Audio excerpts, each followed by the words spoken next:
Tick-tock. There goes my little...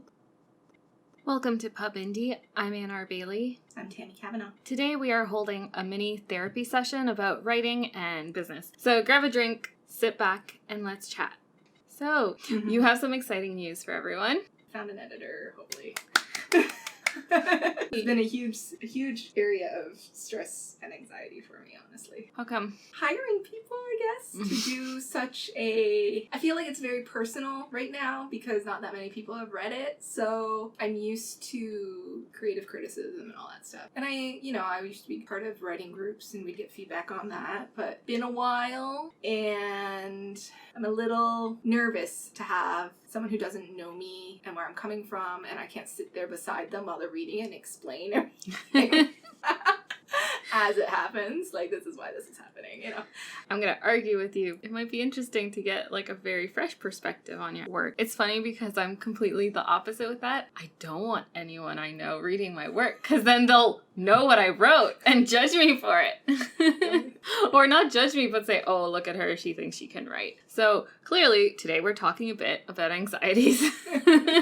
When it comes to writing, our business decisions. I know for me, when I was searching out editors and stuff, it was almost hard to say no. Once I reached out to someone, it was almost, well, now I have to go with these people. No, you don't. If you don't like something, you can step away. But that was really hard to learn. I don't know what I've reached out to a few different editors, and either they couldn't help me in the timeline that I needed, or didn't quite work out in just the compatibility department, I think, either on my end or on their end, which is fine. I've learned, like, what you want is someone who understands what you're doing. You don't want someone who doesn't understand what you're doing. For example, they don't want to edit sci-fi, but that's what your book is, then there's no point trying to make that work. Better to step away. I know with my audiobooks, I had a lot of trouble when I received a lot of auditions. I didn't even expect to receive one audition, and I liked most of them. How can I say no to these people? I don't have a reason. Or even if I did have a reason, I could never be that honest person. And it's funny because, in my whole life, professional life, I've interviewed, gotten jobs, not gotten jobs, and I always wonder, why didn't they pick me? And so to be in that HR person's shoes, that was a hurdle for me to get over. I guess I'm a people pleaser, and I'm like, I will hire you all, but, I haven't won the lottery yet, so... Yeah, and you really only need one, maybe two editors, depends on how much editing you're getting done. So I personally haven't gone through, I'm choosing not to go through the developmental editing phase, which, I go back and forth on. This is my first book, but I have been writing for years. And honestly, I've spent a really long time thinking about the structure of this book and getting feedback on the structure of the book. I admit sometimes I wonder if I am on the right path with the structure, but no one said anything who has read it. I think there's always going to be that question, like, is this book good enough? Who would like this? How does anything ever get published? And it's just like, take that dive, send it out there, let people decide. I think if I didn't understand story structure as well as I feel I do, definitely go with a developmental edit. All these kinds of edits are there for a reason. They exist for a reason. And I encourage anyone who isn't 100% sure that they've got a solid story.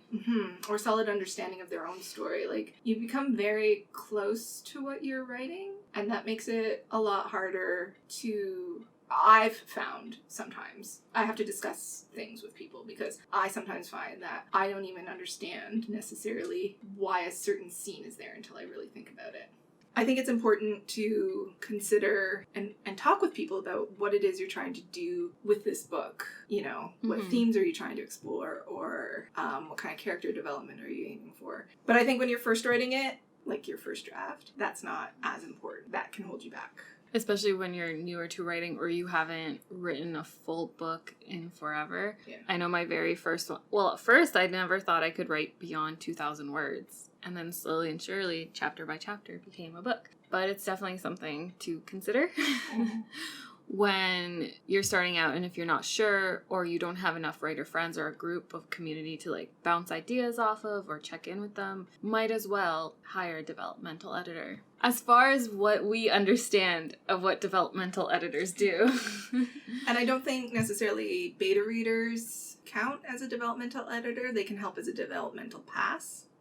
It's like testing the water. It's your focus group. Yeah. So after developmental editing, you usually have to go on to the copy edit, which is the one that I always wanted. That was the one I aimed for. And I think it's probably one of the more important ones. Depending, again, there are authors out there who have been doing this long enough where it's like they just need a proof read, right? But I think when you're starting out, you definitely need to get a copy edit. I would highly encourage anyone to do that. It's stressful again, as I was saying, like finding the editor, trusting them that they'll do a good job. I mean, this is a good point where you should be, if you have a community, reaching out and asking them, who's your editor, or have you heard of this editor, or like, what should I be looking for in an editor? Just ask some questions. If that'll make you feel better about, like, I've been asking Anne so many questions during this process. I think she's annoyed with me a little bit. No, quite the opposite. I like feeling like I know something, because I perpetually think I'm like so dumb and don't know anything. So now I'm like, I have the answer. Pick me. And not even the answer, but just an opinion, I guess. Yes. Because you've been through it already. Yeah. You were very helpful being patient, I guess, with my questions, and I appreciate it. You're welcome. I didn't say thank you. No, I heard it. It was implied, right? Critical thinking. I think for me, I would love to just do proofreading. And for some of my book series, I can almost just do a proofreader. Well, I also found a really nice proofreader that will also point out some inconsistencies if I have them. But I have really found the value in copy editing. Again, I'm impulsive and I rush to the end, and sometimes I forget things. Sometimes, hey, maybe you need to expand on this a bit more. This isn't very clear. Oh, you suddenly had her just turn on, like, go from hating the piano to liking it. What happened? Oh yeah, I did have a scene in my mind. I know why she changed her mind, but I was just too lazy to write it out. So it's always good to have that and give it a try, and maybe talk to the editor too if they provide different types of editing. Yeah. And like I said, sometimes you might have 2 different editors. So I've heard some wisdom is that you should have a different editor for each. I'm not sure if I believe that necessarily. I think as long as there's a certain amount of time between the edits, that should be fine. Should be fine, I would think. So we've been like kind of talking about all these sorts of editors and stuff, and it's so funny how often we almost second guess ourselves a lot, not only with our actual story, but with how and where we are taking the business. And yeah, it's never fun to talk about business or, should I sign up for this? Should I pay for this? And it's always such a leap of faith sometimes, because even when you put out a new book, maybe your other ones have done amazing, but there's no guarantee that this next one will do amazing. Or even all your previous books will still continue doing well. As someone who has very easily gets anxious about things and worries about the future that hasn't happened, this is something that I'm struggling with. At the end of the day, I have to remember I love writing, and even if I wasn't selling a book, I would still be writing. So this is the path I have chosen, and I can't get off of it, even if I want to now. Yeah. I am an addict. Yeah, considering how many books you've published this year, I can agree.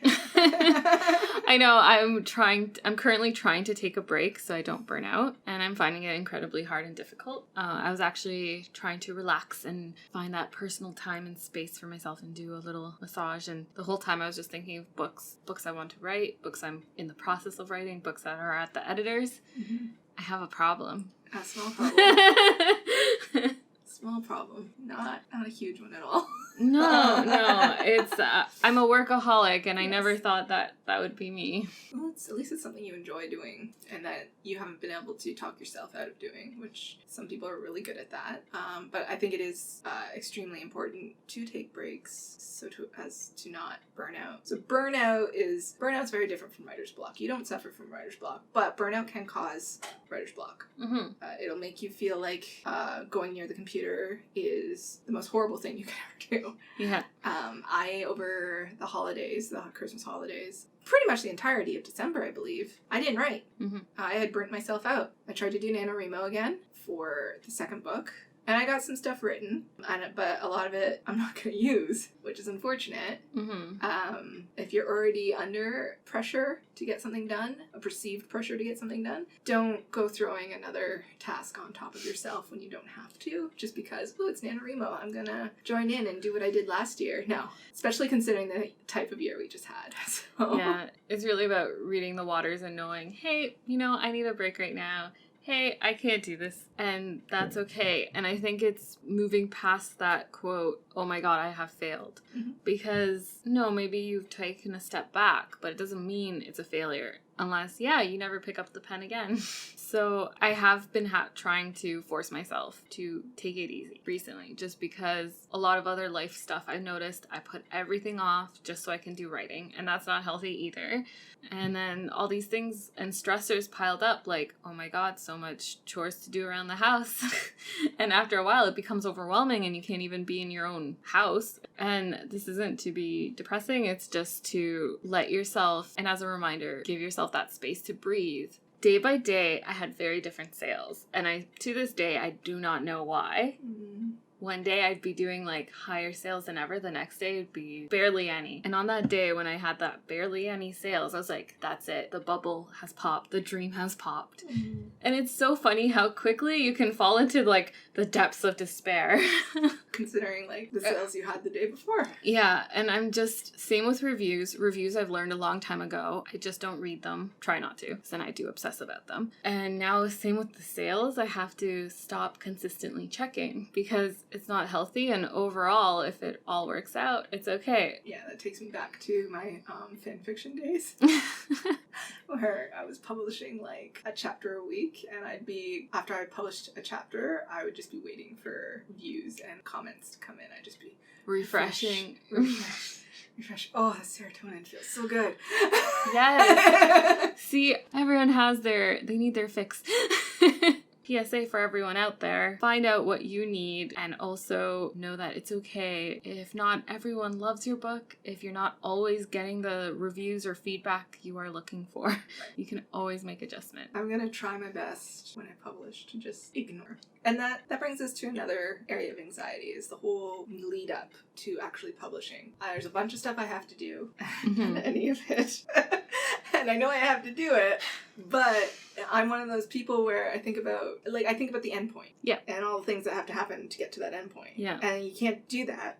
No. You can't, or else it's too overwhelming. Yeah, and you're just paralyzed with like fatigue. Going back to that week of I need to give myself a break to catch up on all these things. I had so many things to do. I was just like, I'm never going to get it done. I spent 2 days in bed just on YouTube, scrolling, hitting refresh, chatting, because I was just so overwhelmed by everything I had to do and I couldn't do it. At the end of the day, I pretty much finished everything in another 2 days and it wasn't that big of a deal. And I'm just like, why? Why was I the dread of it? My only advice is one thing at a time and do things in order.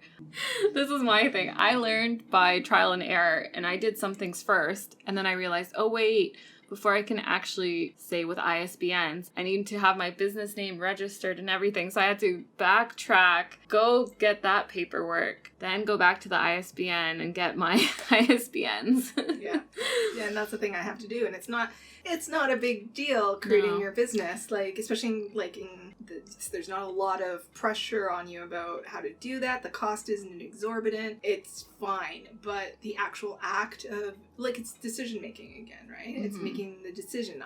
This idea that I have for a company name, I'm definitely going with this name. 10 changes later. Yeah, what if I change my mind?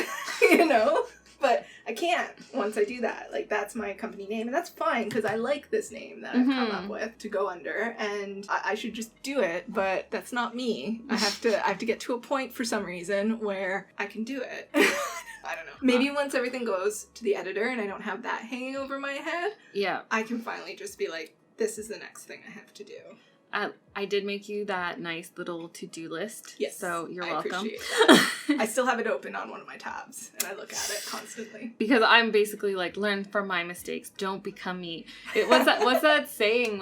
Do as I say, not as I do. Yes. So I get that. That's my stress, my anxiety. And then on top of that, I have other things. I have work. Mm-hmm. I work every day. There's this whole situation. It's the summer. and I don't actually want to do anything.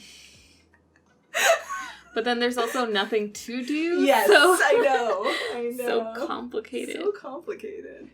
I was also going to bring it back, like, it's funny I am confused essentially by what's holding you back. Because what's holding me back all the time is that I jump to that end line. Like, I want to go publish this book. Oh, well, I have this book now. I'm going to throw it up there. Wait. No, I need to go get an editor. I need my company name. I need the cover. And it's like that stuff. I have to hold myself back and take the time, do the research. I guess I would be impulsive. Yeah, you're impulsive. Me, I've never been impulsive. Mm-hmm. I think the most impulsive thing I ever did was go teach English in Japan. And that took months. I had to go through a process to actually do that, right? Like... See, it was a dream of mine to go teach English in Japan, and I didn't. Guess why? Why? It took too long. What do you mean? I can't just hit, I want to go next week. Yeah, no, I had to start applying in my second term of my final year. And I had to provide and that's how I found out I was missing a prerequisite. So I ended up with 6 classes in my final term. Thankfully, one of those was an honors thesis, so had that going for me, but still pretty shocking to discover. So anyway, I had to apply. I had to prove to them after I applied that I had graduated. And then I went through the interview process. At some point, I'm getting everything out of order, but I remember there was an interview process. And then we were assigned where we were going to go. And it was hilarious because I got sent to the prefecture that one of the girls, it was a group interview, right? I got sent to a prefecture that I knew one of the girls I'd been in an interview with wanted to go to. And she got sent to the prefecture I wanted to go to. I was like, someone messed up. But I was very happy with where I ended up. Like, cooler if I'd ended up in Kyoto because I had an anthropology degree and I was really interested in the historical value of that area. But... It was fine. Did you know apparently you can buy a house for $500 now in like the countryside in Japan? And I'm like, that's an affordable cottage. Yep. Minus the plane flight. No. Even with the plane flight, like once a year, it would take a few years to rack up the same amount of plane flight tickets as like a cottage here would. Yeah. Yeah, and you could rent it out. Okay, be right back, guys. I'm gonna go become a land baron. In another country, because I can't afford it on my own. I know. Oh, gosh.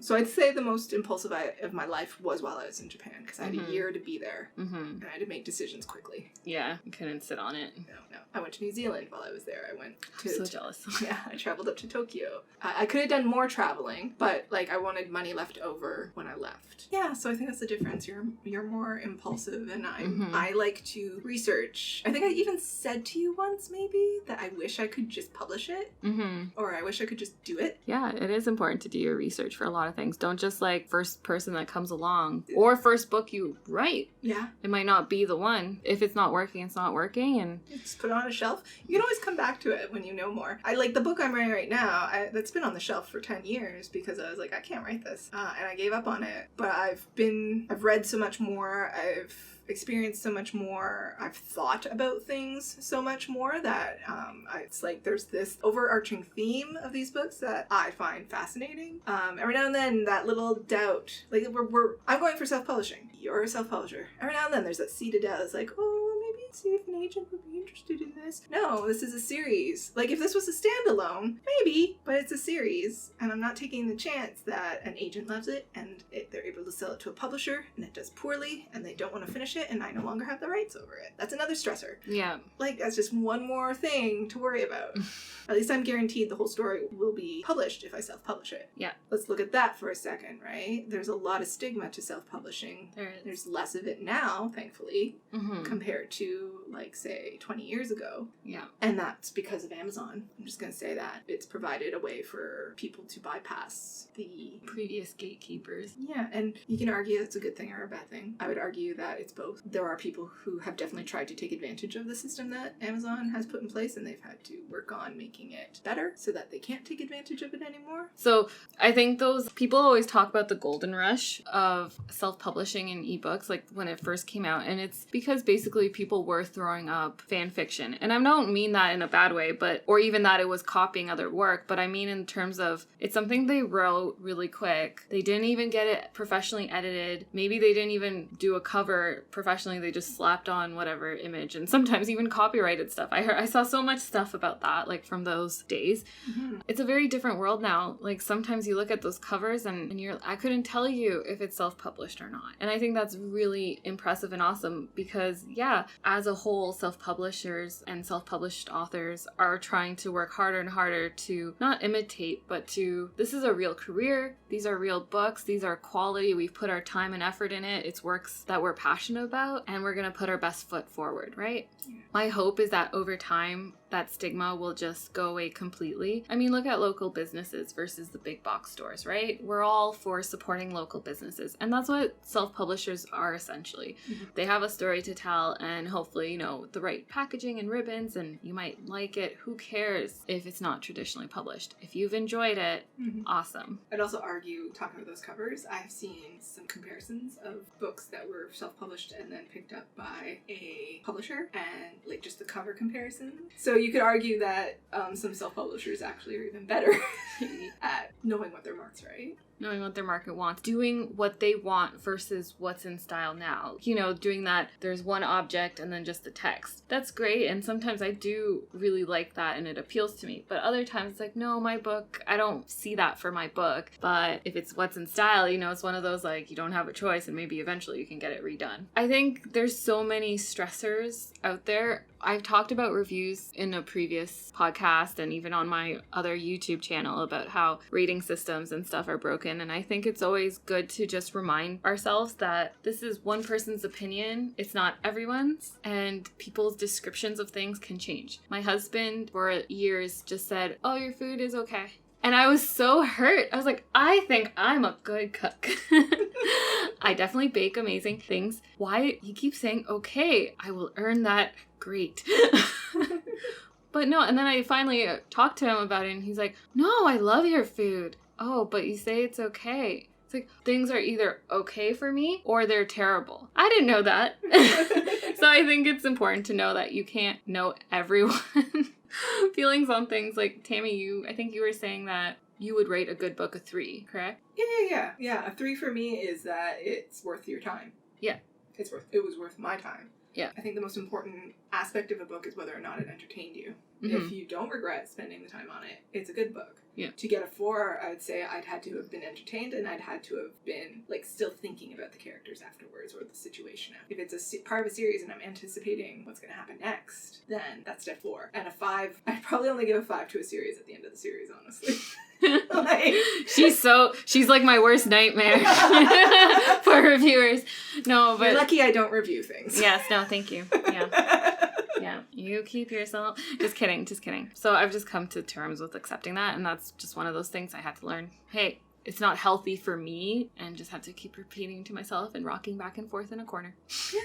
No, and as readers, we have to realize that a 1-star and a 5-star probably aren't the right things to be looking at. You want to look at people of critical discussion about what's going on in the book, so that they can let you know if this is a book you want to read. That's what you're looking for when you're looking at reviews. And if they're saying, I didn't like this, this, and this, and those are things that you love, then it's not the right review for you. Right. But you now know that those things exist in that book, so maybe this book is for you. And I don't think there's a lot of issues, and I don't want to get into it. And then there's other things that you can't control, like robot accounts, fake reviews, and it's very hard to control that. Yeah, people are working on it. You can always report it. Doesn't always work out. So don't be too disappointed and don't cry over it, because people hopefully will give it a chance anyways and we'll get past that. And if a review looks questionable, look at the reviewer. Just go look at how they review usually. If it's always 3s, then maybe it's just really hard for them to get impressed. If it's always 1s, then... Here's a quick way to spot fake reviews or fake accounts.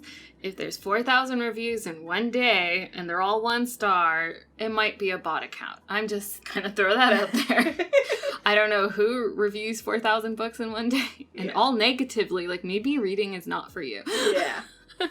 Yeah. But that's a whole other topic, and hopefully things resolve. But yeah, a message for all you people out there who put your work out, work, products, whatever it is, don't be too bummed. So this was a bit of a heavy topic and maybe triggering of anxieties for others. So we're going to cut it a bit short. But thank you for listening, and join us next month. I'm Tammy Kavanaugh. And I'm Ann R. Bailey. Thank you. Bye.